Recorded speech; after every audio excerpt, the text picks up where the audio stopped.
Alhamdulillah nahmaduhu wa nasta'inuhu wa nu'minu bihi wa natawakkalu alayhi wa na'udzu billahi min shururi anfusina wa sayyiati a'malina may yahdihillahu fala mudilla lahu wa may yudlil fala hadiya lahu asyhadu an la ilaha illallah wal awwalu alladzi la syai'a qablahu wa huwal akhiru alladzi la ghayata ba'da wa sadiqun fil wa'di adilun fil hukmi wa huwa rabita baina qulubina bi da'watil islam wa asyhadu anna sayyidana wa nabiyyana muhammadan abduhu wa rasuluhu al-mab'uts rahmatan lil alamin ayyuhal muslimun al mu'minun al hadirun usikum wa nafsi al khati'al mudniba bi taqwallah fa innallaha ma'al ladzina ittaqaw wal ladzina hum muhsinun. Faqad qala Allah ta'ala fi kitabihil karim wa huwa asdaqul qailin.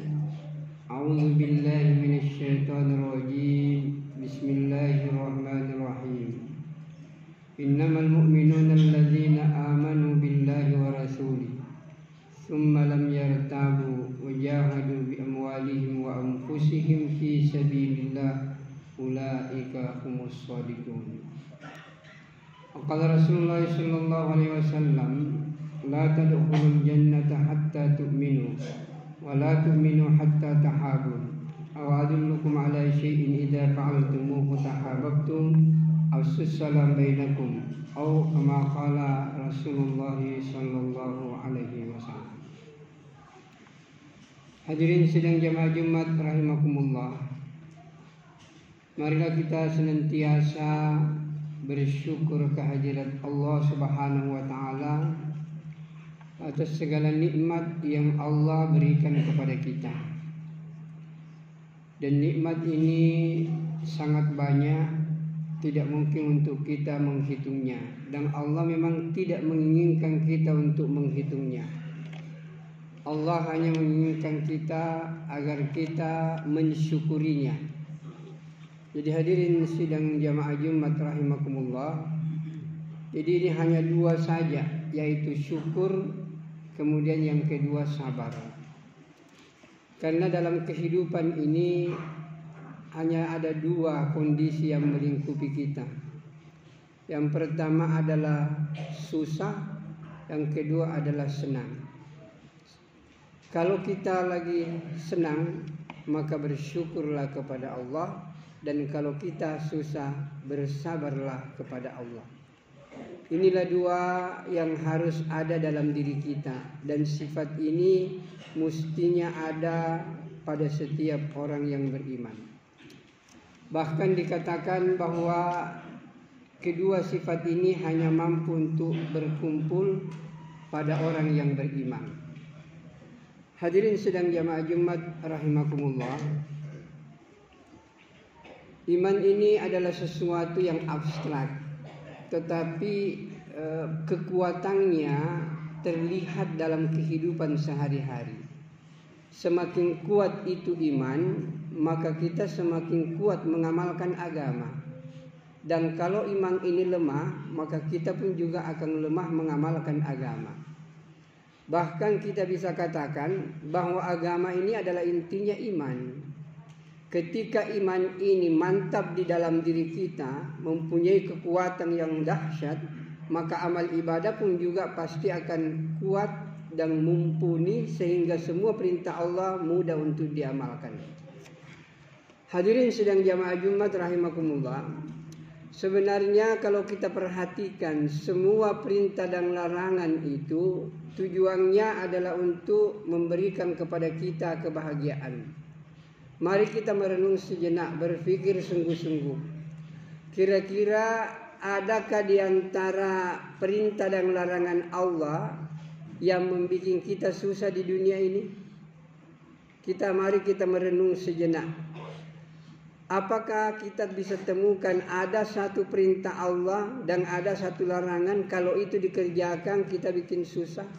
Ternyata tidak. Semua perintah-perintah Allah dalam Al-Quran dan penjelasannya dalam hadis tujuannya adalah untuk membahagiakan manusia.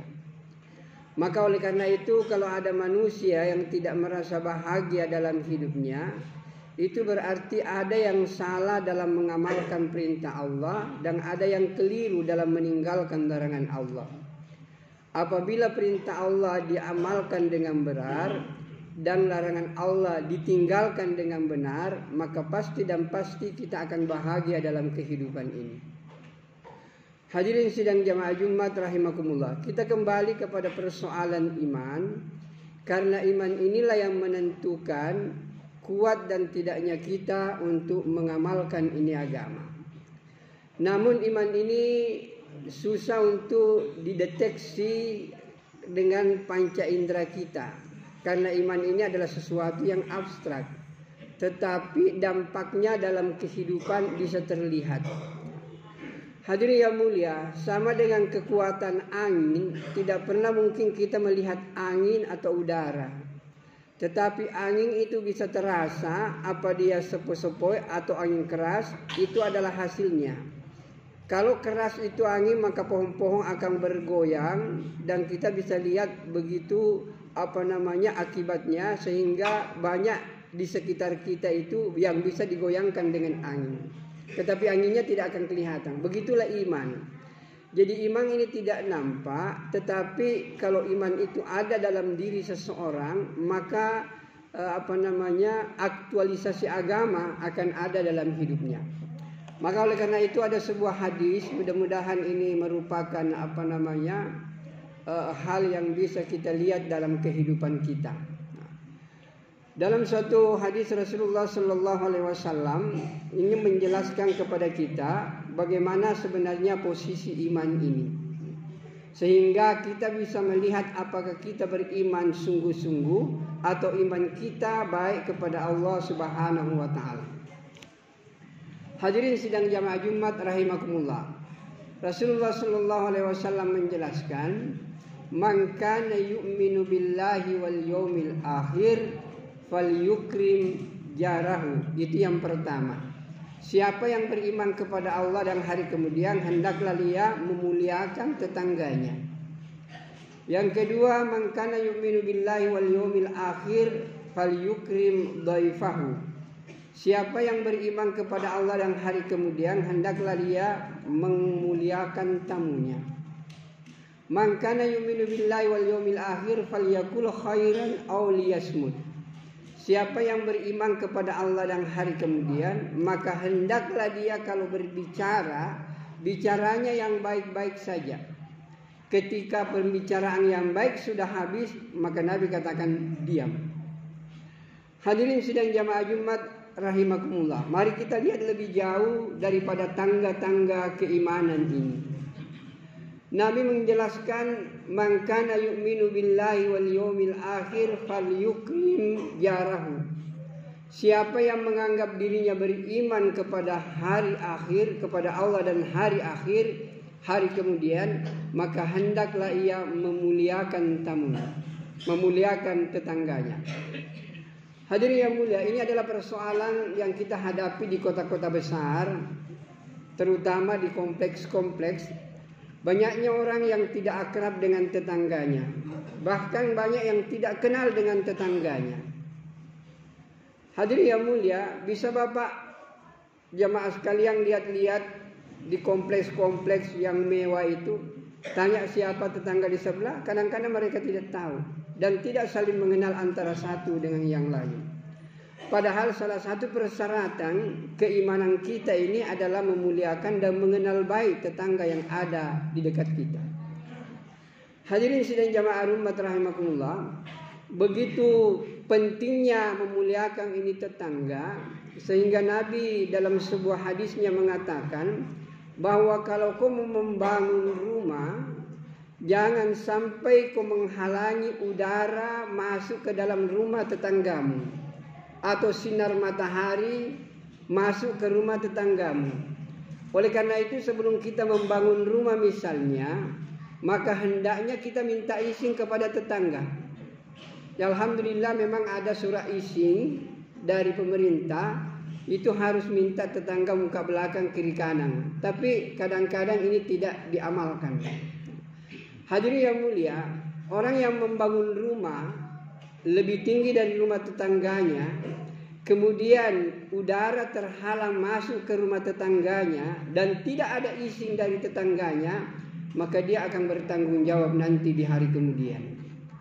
Ini kelihatannya sederhana, tapi ini bukan pertanggungjawaban dunia saja, tapi kita akan bertanggung jawab nanti di akhirat. Kalau gara-gara kita membangun, kemudian udara tidak leluasa masuk ke rumahnya orang dan tidak atas keridaannya, maka itu berat pertanggungjawabnya nanti di akhirat. Maka hadirin sidang jamaah Jumat rahimakumullah, bahkan dalam hadis yang lain begitu pentingnya kita saling memuliakan. Bahkan Nabi mengatakan, kalau engkau memasak sesuatu dan itu baunya tercium kepada rumah tetangga, maka hendaknya engkau kasih sebahagian.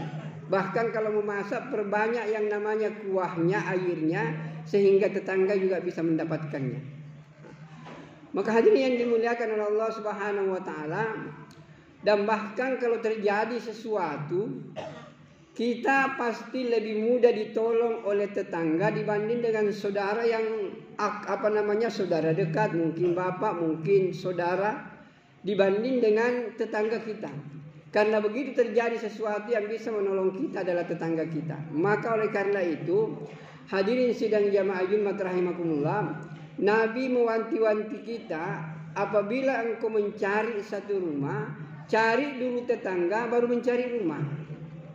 Cari dulu siapa tetangga kita, baru kita memutuskan untuk tinggal di situ.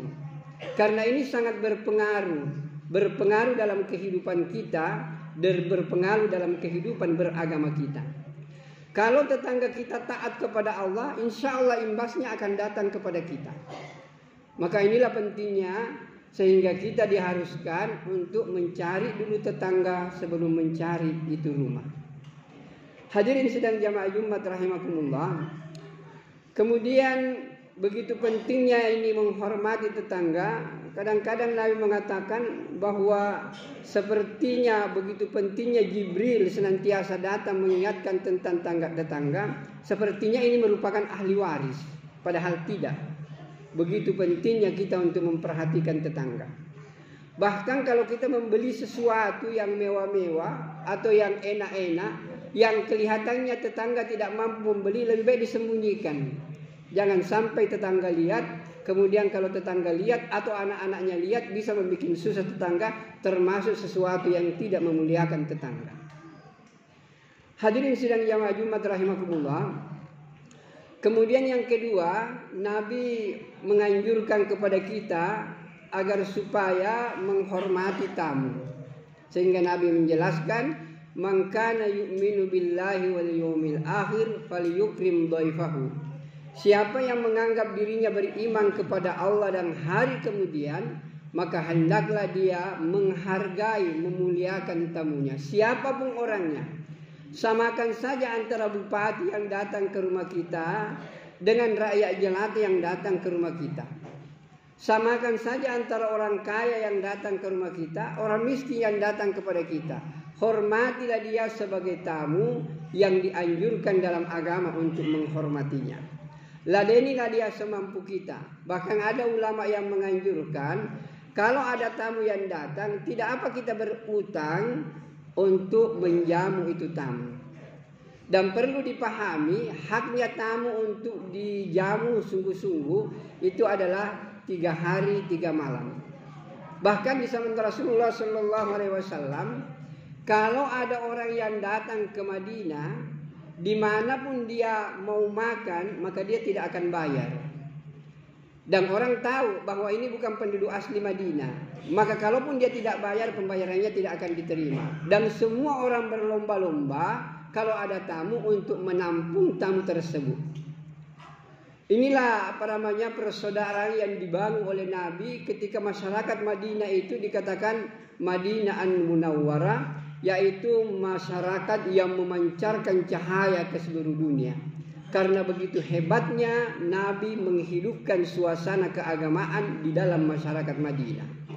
Bahkan untuk mengatur hubungan antar warga, maka itulah lahir namanya perjanjian Madinah atau disebut dengan piagam Madinah. Madinah pada waktu itu bukan hanya Islam semuanya, ada juga Yahudi, ada juga Nasara. Tetapi Yahudi dan Nasrani ini tunduk kepada undang-undang yang disepakati bersama yang disebut dengan Piagam Madinah. Hadirin sidang jamaah Jumat rahimahullah, Piagam Madinah ini adalah undang-undang negara yang tertua di seluruh dunia. Dan kalau kita lihat itu dengan Piagam Madinah, kehidupan masyarakat di Madinah luar biasa, tentram, damai dan bahagia. Hadirin sidang jamaah Jumat rahimakumullah. Kemudian yang terakhir yang Nabi pesankan kepada kita, man kana yu'minu billahi wal yawmil akhir falyakul khairan aw liyasmut. Ini mungkin sangat penting untuk kita perhatikan. Nabi mengatakan siapa yang menganggap dirinya beriman kepada Allah dan hari kemudian, maka hendaklah ia kalau berbicara, bicaralah yang baik saja. Dan biasanya hadirin sidang jamaah Jumat, kalau kita berjumpa dengan seseorang, kita ketemu dengan seseorang, pasti pembicaraannya itu baik-baik di awal itu. Gimana kabar saudaraku? Dari mana kemarin? Bagaimana keadaan keluarganya? Pasti pembicaraan yang baik-baik. Cuma biasanya kalau pembicaraan itu sudah lama, kemudian habis yang baik, kita masih lanjutkan, maka pembicaraan akan mengarah kepada yang buruk. Sehingga Nabi menasihati kita, kalau kau berbicara, maka berbicaralah yang baik-baik saja. Kalau habis pembicaraan yang baik itu, maka diamlah. Maka kehidupan ini akan menjadi baik. Terjadinya malapetaka dalam banyak kehidupan kita, karena kita tidak mampu untuk menjaga ini lisan. Tidak menjaga pembicaraan kita. Hadirin sidang jamaah Jumat rahimakumullah, kalau ketiga tangga-tangga iman ini betul-betul kita naiki, kita titi dengan baik, maka ada satu hal yang harus menjadi perhatian utama kita untuk menolong kita untuk mudah untuk meniti ketiga tangga ini. Hadis yang lain Rasulullah SAW menjelaskan untuk mengontrol apakah iman kita sempurna atau tidak.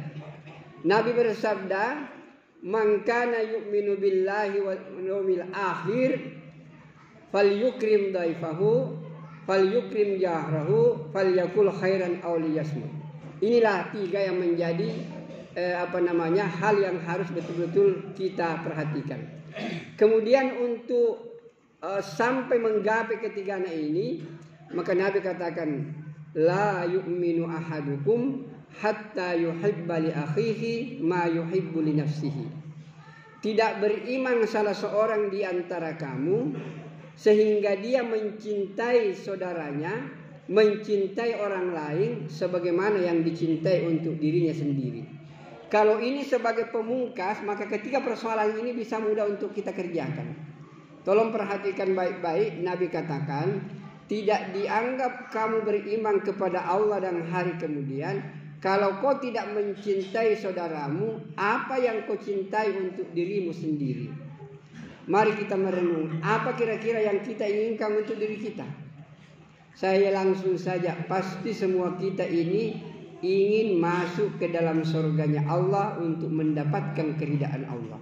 Atau lebih tepatnya kita katakan, kita ingin mendapatkan keridaan Allah untuk menggapai surganya Allah Subhanahu wa taala. Itulah keinginan kita yang paling tinggi. Karena kita ingin mau masuk surga, maka yang harus kita perhatikan adalah siapapun orang yang kita temui, maka kita berpikir bagaimana orang ini masuk ke dalam surga. Kalau ini yang kita pakai, maka kita pasti akan memikirkan bagaimana tetangga kita ini taat kepada Allah. Pasti kita akan memikirkan bagaimana tamu-tamu yang datang kepada kita juga masuk ke dalam surga. Dan tentu kita memikirkan bagaimana orang yang berbicara dengan kita semuanya bisa masuk surga. Itu intinya. Jadi siapapun yang kita temui, hadirin sidang jamaah Jumat rahimakumullah, hanya satu pikiran kita, bagaimana orang ini mau masuk surganya Allah Subhanahu wa taala. Dan untuk masuk ke surganya Allah hanya dua saja. Bagaimana orang itu taat kepada Allah dan meninggalkan larangan. Dan ketaatan kepada Allah selalu ditekankan. Tidak ada ketaatan yang melebihi ketaatan salat. Dan apabila sholat ini dikerjakan dengan seperti yang dilakukan Nabi, khususnya sholat berjamaah, maka kehidupan ini Allah akan selesaikan. Bahkan ada ulama yang namanya Maulana Yusuf menjelaskan seperti ini.